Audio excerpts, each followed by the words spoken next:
오늘 주님이 주신 말씀은 마태복음 11장 1절로 15절까지의 말씀입니다. 그 가운데 12절로 15절까지의 말씀 한 목소리로 봉독하겠습니다.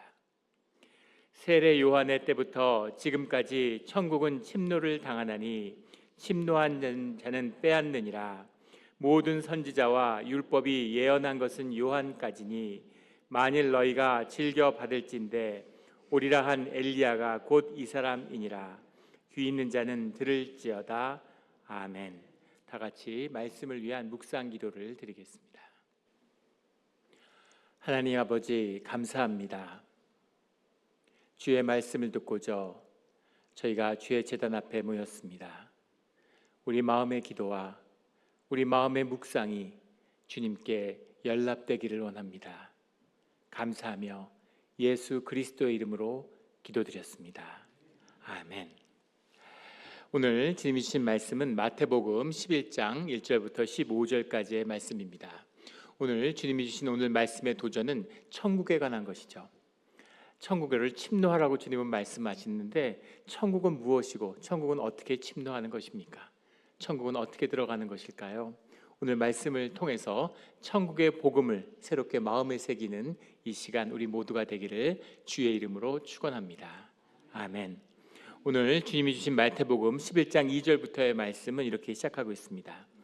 요한이 옥에서 그리스도께 하신 일을 듣고 제자들을 보내어 예수께 여짜오되 오실 그이가 당신이오니까 우리가 다른 일을 기다리오리까 하고 질문했다고 말씀은 증거하고 있습니다.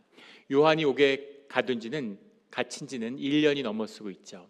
장기 투옥이고 결국 요한이 순교를 눈앞에 두고 있습니다. 죽음을 앞두고 있는 요한이 감옥에 갇혀서 그리스도께서 하신 일을 듣고, 누가복음 7장에 보면 예수님이 하신 모든 이적의 이야기, 이 9가지 이적의 이야기가 전국으로 퍼져나갔다 이렇게 되어 있죠. 그래서 그 이야기를 제자들을 통해서 요한도 듣고 있었겠죠. 요한이 그 이야기를 듣고서 제자들을 주님께 보내었다는 겁니다. 마치 오늘 본문은 쉽게 오해되기는 경우가 많죠. 요한이 죽음을 앞두고 오랜 투옥 끝에 시험에 든 게 아닌가, 믿음이 흔들린 게 아닌가, 이렇게 오해되기 쉬운 문장입니다. 그런데 그 말씀의 뜻을 들여다보면 그 뜻이 전혀 다르다는 것을 만나게 됩니다. 요한이 옥에 갇혀 있는데 지금 예수님이 메시아인가 하는 것을 의심할 리가 없겠죠. 요한은 예수님이 누구이신지를 알았습니다. 우리가 3장 말씀에서 보았듯이 성령이 비둘기와 같이 그에게 내리는 것을 보고 그가 메시아임을 알았다 이렇게 이야기하죠. 또 예수님이 세례를 받으러 왔을 때 예수님의 그 신발, 그 힘들매조차도 감당할 수 없다고 주님께 고백합니다. 세상의 죄를 지고 가는 저 어린 양, 예수님이 누구이신지, 우리가 이 땅에 왕으로 오셨다, 왕 대신 주님, 메시아라는 것을 분명히 인식하고 있었죠. 그렇다면 요한이 제자들을 통해서 궁금했던 것은 무엇인가라는 겁니다. 제자들을 보내는데 그이가 당신이오니까 라고 묻고 있죠. 요한은 지금 감옥에 갇혀서 내일 죽을지 오늘 죽을지 알 수 없는 상황이죠. 그런데 놀랍게도 요한이 궁금한 것은 메시아의 일, 메시아가 이 땅에 오셨는데 이 땅에서 일어나고 있는 메시아의 일은 무엇입니까? 라는 질문을 던지고 있는 거죠. 저희 같으면 주님, 이번에 사는 겁니까? 죽는 겁니까? 언제 죽는 겁니까? 혹시 살아서 석방될 수 있을까요? 이런 게 궁금할 것 같은데 요한은 그런 게 궁금하지 않아요. 이미 더 살든 덜 살든 아무 의미 없는 것입니다. 자신의 뜻을 다 했고 주님 앞에서 주님이 주시는 죽음을 기다리고 있죠. 그런데 이 땅에 살면서 자신의 사역을 마감하는 세례 요한의 가장 궁금한 점, 죽음 앞에 두고 궁금한 점은 무엇이냐면 메시아의 일이 무엇인지가 궁금한 거죠. 메시아가 400년간 기다려온 메시아가 이 땅에 오셨는데 이 땅에 메시아가 오면 이 땅에서 실제로 실제화되는, 주님의 섭리가 이 땅에서 실제화되는, 구체화되는 그 사건은 무엇일까? 그게 궁금한 거고 그걸 알고 싶은 겁니다. 그래서 그이가 당신이오니까 라는 질문을 던지고 있는 거죠. 그것은 세례 요한도 모르는 것이고 그것은 예수님도 모르시는 겁니다. 예수님은 아셨을까요? 메시아로 이 땅에 오시면 얼만큼 살고 무슨 사건이 있고 몇 월 며칠 날 예루살렘에 가서 십자가의 죽음을 당하는지를 다 알고 계셨을까요? 그랬다면 그것은 생명이 아니죠. 생명은 생명으로 이 땅에 와서 우리의 환경과 조건이란 이 현상 세계와 부딪혀가면서 투쟁하면서 살아내면서 이루어지는, 육화되는 그런 메시아됨이 이루어지는 그 사건입니다. 그래서 예수님조차도 구체적으로 아시지 못하죠. 하루하루 주님의 말씀과 주님과 함께하면서 그 삶을 통해서 주님의 메시아됨이 성육되고 있는 것이죠. 그 성육되는 메시아의 사역이 세례 요한은 너무 궁금한 겁니다. 제자들을 보내서 메시아 이름 무엇입니까? 라고 물어본 것이죠. 그것이 그이가 당신이 오니까 우리가 다른 일을 기다리오리까? 라는 이 질문의 핵심입니다. 메시아의 성육, 그것이 무엇인지를 알려주십시오. 그것이 알고 싶습니다. 라는 질문이죠. 그 질문에 대한 답이 6절에 나오는 누구든지 나로 말미암아 실족하지 아니하는 자는 복이 있도다. 마치 조건문처럼 번역을 해놔서 실족하지 않으면 복이 있는 것처럼 전혀 그런 문장이 아니죠. 원문은 반대입니다. 복이 있도다 마카리오스 하고 시작하는 거예요. 산상순처럼 복되도다, 복되도다 실족치 않은 사람이요, 복되도다 실족하지 않은 자요. 이것이 주님의 대답입니다. 실족하지 않은 자가 누굴까요? 세례 요한이죠. 역시 세례 요한이구나. 죽음을 앞두고 있는데, 순교를 앞두고 있는데 메시아의 일을 궁금해하는, 메시아의 일이 이 땅에서 이루어지는 것을 궁금해하고 있는 이 세례 요한, 복되구나. 이게 복된 것이다. 이렇게 말씀하시는 거죠. 복돼 보이십니까? 가진 고생하다가 억울하게 투옥돼서 장기 투옥하다 이제 죽게 생겼는데 주님은 복되도다, 복된 삶이다. 세례 요한의 삶은 이렇게 말씀하고 계시는 거죠. 이것이 오늘 말씀의 도전입니다. 제자들이 와서 주님께 물어보는데 4절에 보면 예수께서 대답하여 이르시되 너희가 가서 듣고 보는 것을 요한에게 알리되, 정답을 알려주는 것이 아닙니다. 주님이 자신을 증명하시는 것도 아니죠. 예수님은 당신을 설명할 것도 증명할 것도 없으세요. 메시아 있는 존재 그 자체로 I am who I am, 그 모습 그대로 이 땅에 오신 겁니다. 그러면 제자들에게, 요한의 제자들에게 무엇을 알려주시는 것인가? 듣고 보는 것을 요한에게 알려라. 너희가 나와 함께하면서 나와 함께 이루어지고 있는 이 땅의 일, 너희가 보고 직접 경험한 너희의 삶의 이야기를 가서 요한과 나눠라. 이렇게 말씀하시는 거죠. 그것은 무엇이냐면 5절에 나오는 맹인이 보며 못 걷는 사람이 걸으며 나병 환자가 깨끗함을 받으며 못 듣는 자가 들으며 죽은 자가 살아나며 가난한 자에게 복음이 전파된다 하라. 이 9가지 주님의 이적을 통해서 주님이 분명히 보여주신 주님과 함께하는 이 땅에서의 삶의 이야기, 이사야 35장에서 꿈꿨던, 이사야가 선포했던 천국잔치의 모습, 그 모습이 이 땅에서 펼쳐지고 있다. 너희들이 경험하고 너희들이 보고 너희들이 삶으로 느낀 것을 가서 나눠라 라는 거죠. 가난한 자에게 복음이 전파된다 하라. 가난한 자에게는 복음이 전파되는 겁니다. 하나님의 나라가 오고 이 땅에 오셔서 땅의 일이 끝이 나기를 소원하는 자들, 그런 자들이 이 땅에 소망이 없는 자들, 가난한 자들이죠. 유대인들은 400년 동안 메시아를 기다렸다고 하는데 진짜 기다렸을까요? 기다린다고 말을 하지만 기다리지 않는 사람이 대부분이었을 겁니다. 기다리지 않는 게 아니라 오시면 안 돼. 메시아가 이 땅에 오셨는데 주님을 죽일 것을 공모해요. 제사장과 서기관들, 사두개인들이 모여가지고 자신들의 종교 기득권, 로마와 결탁한 그 지배를 유지하기 위해서 주님을 어떻게 죽일까를 공모하고 있습니다. 이것이 현상을 사는, 땅을 사는, 땅에서 살아가는 사람들의 모습이죠. 우리는 다를까요? 2000년 동안 주님이 다시 오기를 기다린다고 하는데 정말 주님이 다시 오시기를 기다리고 있습니까? 오늘 주님이 오신다 그러면 기쁘게 주님을 맞이하겠습니까? 오늘 주님이 오시면 어떻게 될까요? 오늘 제 생일인데 주님 오늘 오시지 마시고 내일 오시면 어떨까요? 생일을 잘 지내고 축하하고 그리고 가족들하고 모이고 그러고 오시면 어떨까요? 올해 우리 딸 결혼식이 있는데 결혼식 끝나고 오시면 안 될까요? 아파트 새로 분양받았는데 입주 한번 하고 이걸 위해서 얼마나 오랫동안 저축하고 모아왔는데 여기서 그래도 한 몇 년 살고서 오셔야 되지 않겠습니까? 오늘 오셔도 될까요? 좀 이따 오셔야지. 지금 오시면 안 되는 거죠. 주님 오시는 거 좋고 오실 걸 알고 있지만 지금은 아닙니다. 조금만 더 있다 오세요. 조금만 더 있다가. 땅의 소망을 가진 자들은 주님의 재림을, 메시아가 오는 것을 기다리지 않는 것입니다. 그래서 땅에 아무 소망이 없는 자들, 땅에서 기대할 것이 없는 자들, 가난한 자에게는 복음이 전파되는 것이죠. 이 주님의 천국의 복음이 진짜 마음의 중심, 정말로 소원하는 삶의 중심이 된다. 그것을 가서 나누어라, 이렇게 말씀하시는 거죠. 주님은 정답이 아니라, 종교의 정답이 아니라 삶의 이야기를 답으로 제시해 주셨어요. 이것이 복음입니다.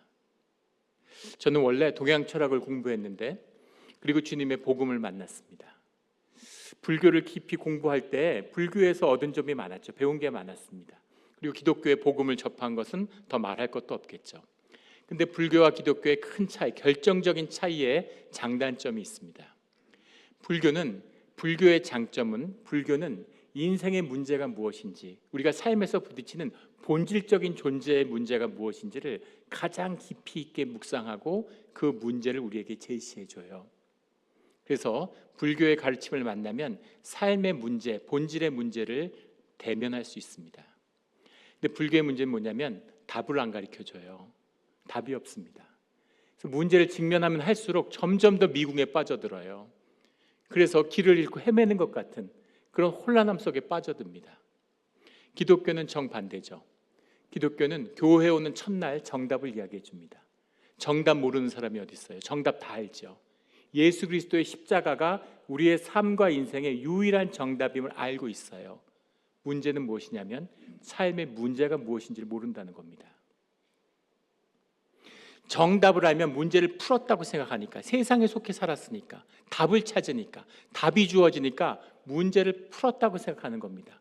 삶의 문제가 무엇인지도 모르고 그 문제와 정면으로 대면한 적도 없죠. 그런데 종교의 답을 갖고 있어요.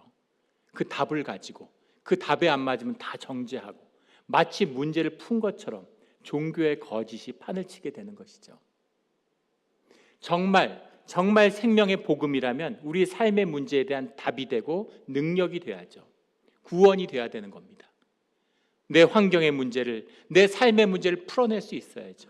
그건커녕 가족의 문제를, 형제의 문제를, 심지어 부부의 문제를, 신앙이 있다고 하는데 부부간에 지금 결별의 위기에 처해 있습니다. 부부가 깨질 위기에 몰리고 있어요.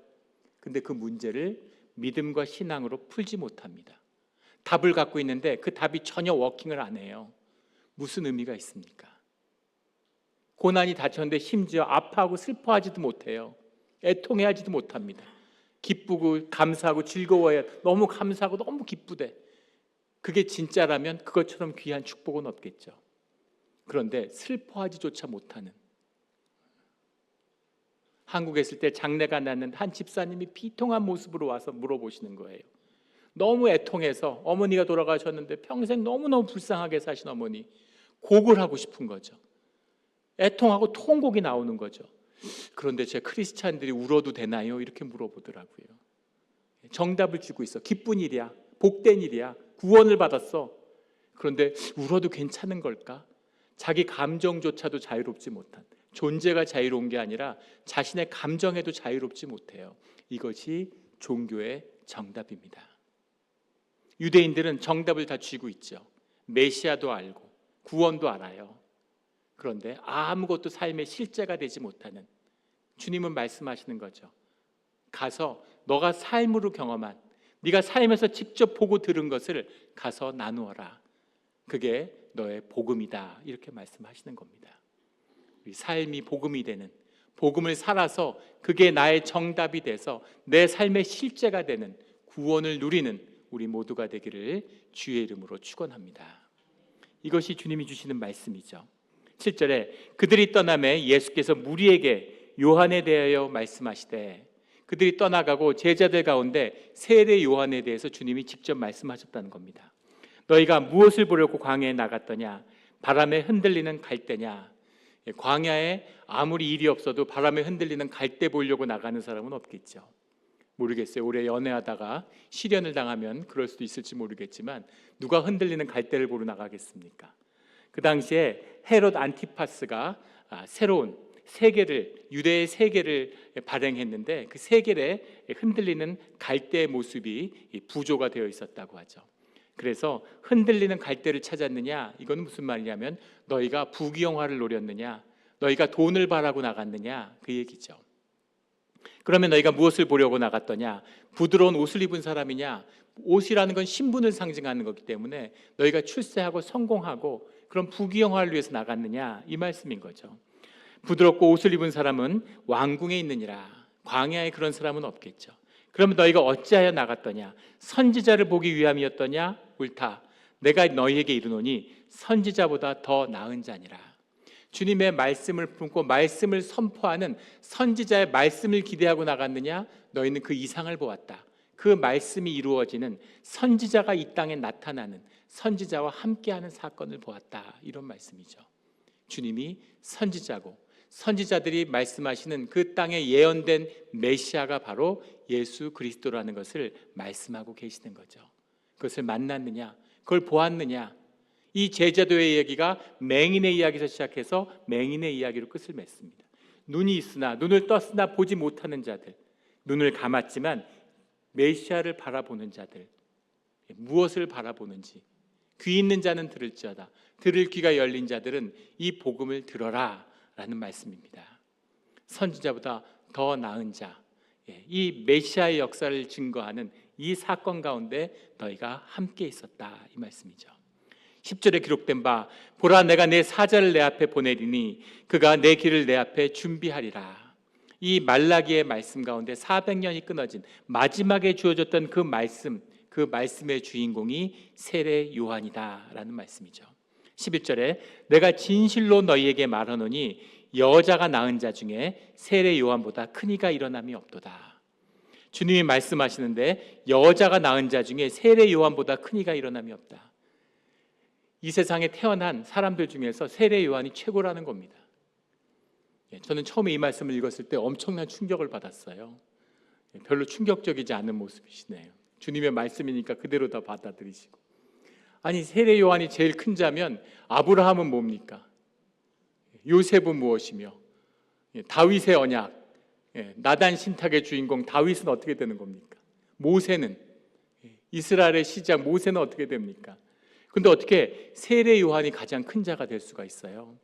세례 요한은 뭐 특별히 낙타옷 입고서 메뚜기 먹다가 억울하게 잡혀가서 죽은 것밖에 없는 것 같은데, 근데 세례 요한이 제일 큰 자라고 뭘 했길래? 무엇을 한 게 중요한 게 아니라 세례 요한은 메시아의 일을 감당했죠.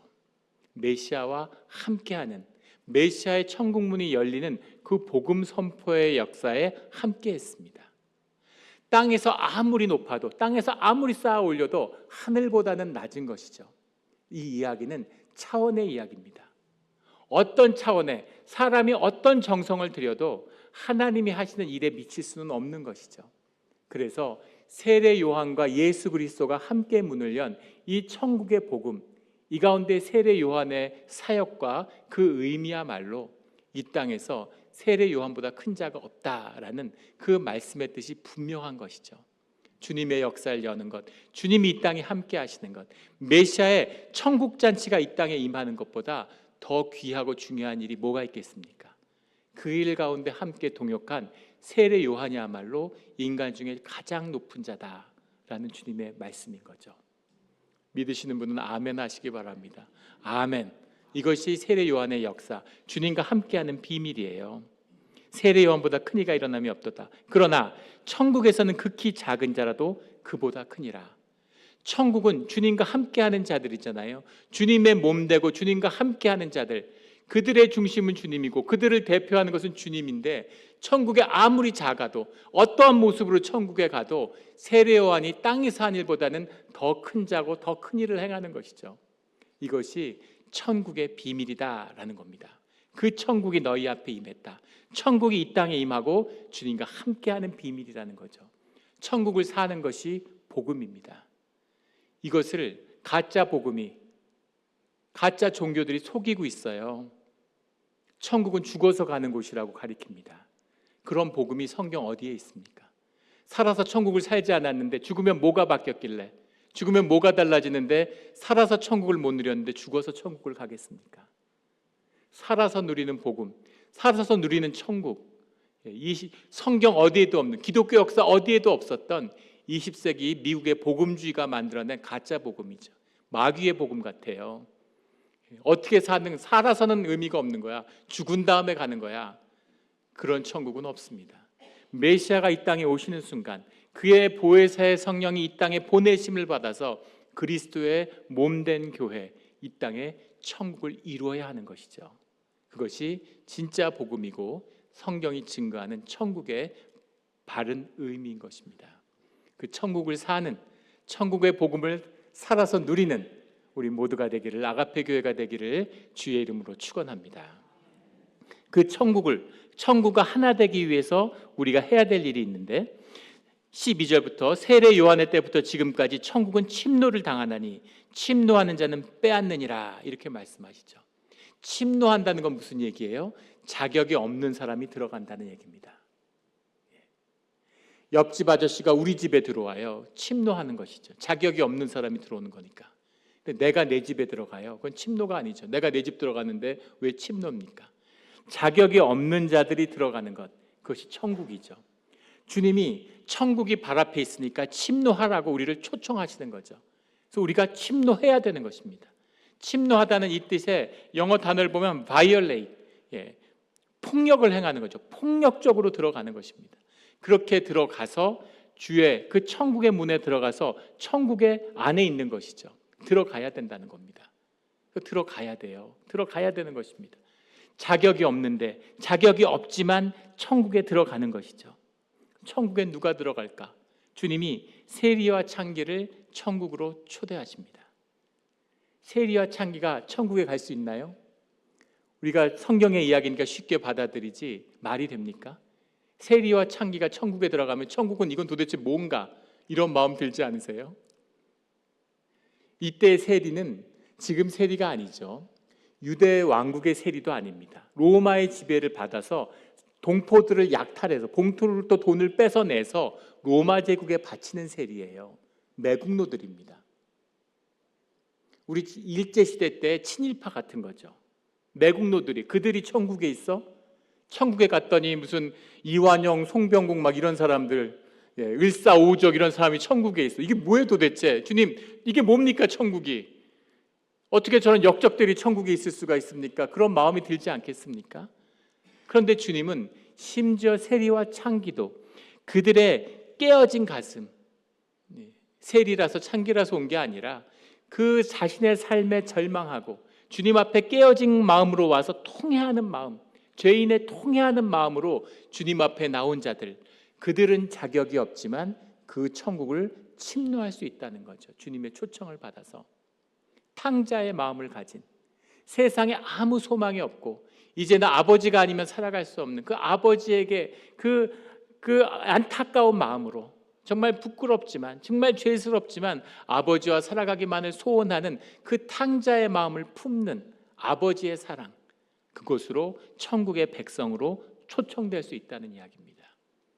그렇게 천국을 침노하는 자만이 천국의 백성이 될 수 있다고 말씀하시는 거죠.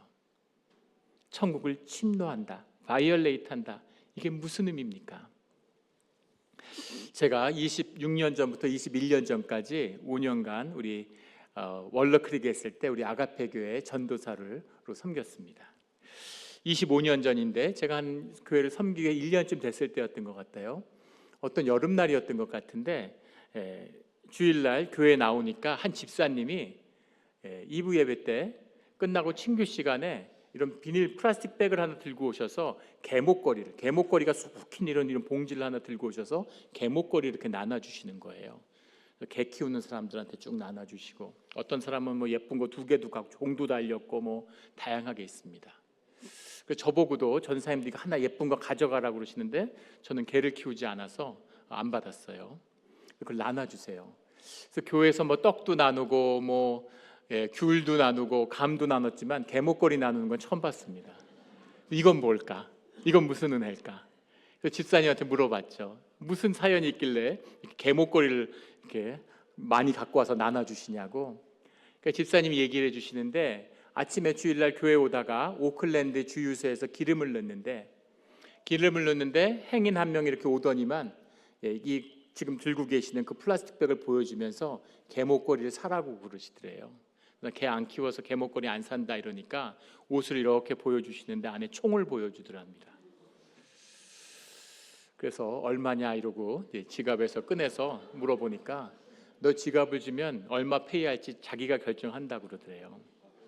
얼마나 세상의 지혜가 놀랍습니까? 그냥 강도로 그걸 뺏는 것과 강매를 하는 건 경찰에 잡혔을 때 형벌이 하늘과 땅 차이라는 거예요. 강매를 하는 건 죄값이 크지 않지만 만약에 그냥 총으로 돈을 뺏었다 이러면 엄청나게 중죄가 된다는 거죠. 강매를 당하신 거죠. 그래서 지갑을 내어주니까 그분이 옛날에 현금을 많이 갖고 다녔잖아요. 그 현금을 다 빼고 지갑을 돌려주고 유유히 돌아가셨다는 거죠. 그래서 그 봉지를 가져와서 이제 교인들하고 개목걸이를 나누는 겁니다. 주님은 다양한 방법으로 은혜를 나누시는구나, 이걸 알 수 있었어요.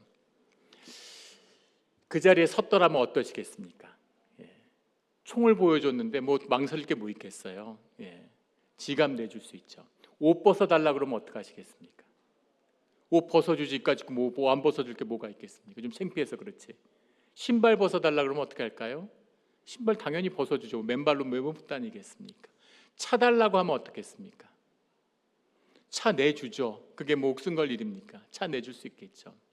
그런데 내가 아이 엄마인데 아이를 안고 있는데 아이를 달라고 하면 어떻게 하시겠습니까? 아이 내주시겠습니까? 상대방이 뭐 UFC 프로 레슬러 같은 체격을 갖춘 사람이라도 아이는 안 내주죠. 강제로 뺏어가면 어떻게 되겠습니까? 싸움이 나겠죠. 그럼 머리채를 붙잡고 아글아글 쓰고 아마 핥히고 깨물고 사생 결단을 해도 엄마를 죽이지 않는 이상은 자식은 못 데려갈 겁니다. 절대 무슨 일이 있어도 어떤 폭력, 수단과 방법을 가리지 않고 아이를 지키겠죠. 그 생명을 지키는 폭력, 그것이 천국을 침노하는 것입니다. 그것이 생명을 맞이하는, 생명을 만나는 그런 믿음의 사람들의 자세죠. 다른 건 다 버려도 돼, 다 져줄 수 있어, 다 포기할 수 있어. 하지만 천국을 양보할 수는 없죠. 무슨 수를 써서라도, 어떻게 해서라도 천국의 생명을 붙잡아야 되는 겁니다. 주님이 그런 생명의 붙잡음으로, 생명을 붙드는, 자식을 움켜쥐는 자식의 마음으로 천국을 찾아야 된다. 천국은 그런 자들의 것이다, 이렇게 말씀하시는 거죠. 자격이 없어도 좋아. 뭘 한들 자격이 되겠니? 유대인들은 자격을 갖췄다고 콘소리 뻥뻥 치고 있죠. 절기를 지키니까, 구제하니까, 금식하니까. 그런 걸로 들어오는 게 아니야. 천국의 초청을 받은 주의 자녀들이 침노하는 것이라고 하는, 무슨 수가 있어도 침노하는 그 마음으로 천국의 백성이 되는 것이다, 이렇게 말씀하시는 거죠. 우리 이런 철실함으로 천국을 침노하는 천국의 백성, 우리 아가페 교회 성도들이 되기를 예수 그리스도 이름으로 축원합니다. 그 모든 선지자와 율법이 예언한 것이 요한까지니, 그러니까 히브리 바이블의 끝이 요한이라는 거죠. 요한으로서 이 히브리 바이블의 모든 예언이 끝이 났다. 만일 너희가 즐겨 받을진대 오라 한 엘리야가 곧 이 사람이니라. 엘리야가 와야지 메시아가 오는데 엘리야가 왔다는 거죠. 귀 있는 자는 들을지어다. 귀가 있어야, 눈이 열려야, 눈을 뜨지만 보지 못하는, 귀가 있지만 듣지 못하는 자들아, 귀 있는 자는 들을지어다. 뭘 듣고 뭘 보는 것입니까? 천국의 비밀은 무엇일까요? 1905년에 미국에서 발표된 단편 소설이 있죠. 너무나들 다 들어보시고 잘 아시는 소설입니다. 오 헨리라는 작가가 쓴 크리스마스의 선물, The Gift of the Maggie라고 하는 책이죠. 그 책은 그 1905년에 뉴욕을 배경으로 하는 이야기예요. 젊은 부부의 이야기입니다. 부부가 뉴욕에 사는데 너무 가난한 거죠. 그 가난한 가운데서도 서로 부부로 정을 나누며 살아가고 있습니다. 성탄절이 다가오는데 이 부부의 이름이 짐과 델라죠. 남편이 짐인데 남편이 델라를 보니까 늘 안타까운 겁니다. 부인이 긴 생머리를 가지고 있는데 그 생머리가 예전에는 뭐 얼마나 매력적이에요. 그 머리, 여성들이 머리를 얼마나 소중히 여깁니까? 여성들이 머리가 정말 소중하게 간직하고 머리를 기르는데 여성이 머리를 컷했다, 쳤다 이러면 큰 위기라는 거죠. 관계를 맺고 있는데 남편들, 부인이 어느 날 머리를 치고 들어왔다.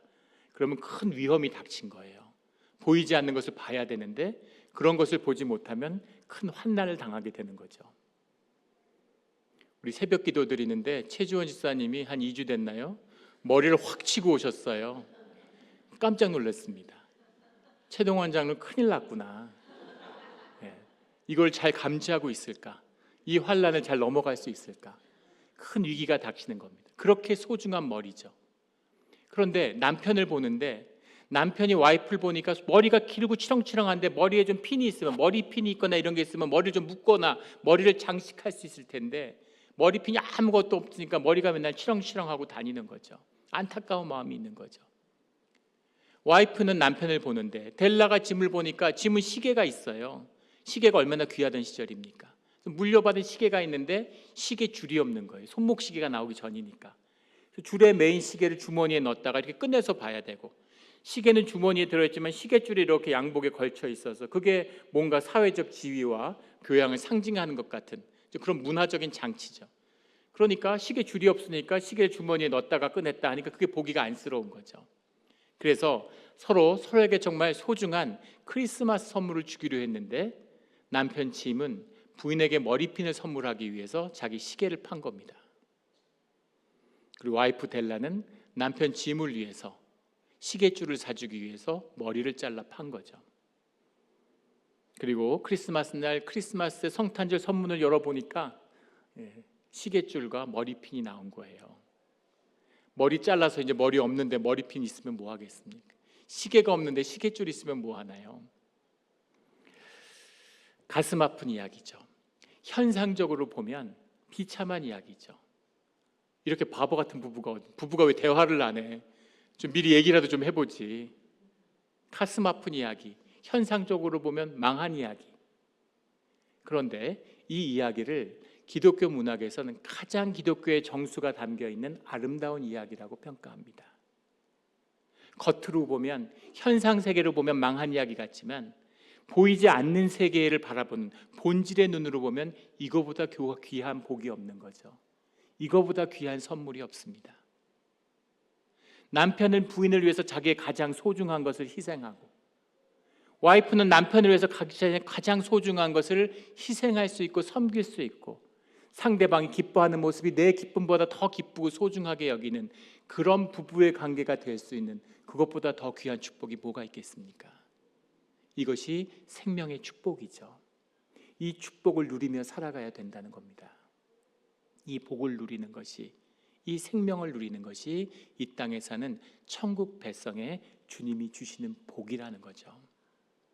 세상은 그걸 속이고 거짓으로 꾸미고 나뭇잎으로 두르고 유리하고 성을 쌓고 자기가 자기를 높이고 그걸 위해서 일생을 희생하는,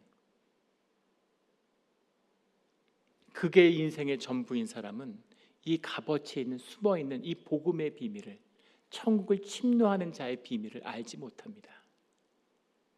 오직 생명을 바라보는 자, 주님과 연합된 자, 귀가 열리고 눈이 뜨인 자들만이 주님의 길을, 이 말씀을 가슴에 품고 믿음으로 천국의 복음의 길을 걸어가는 것이죠.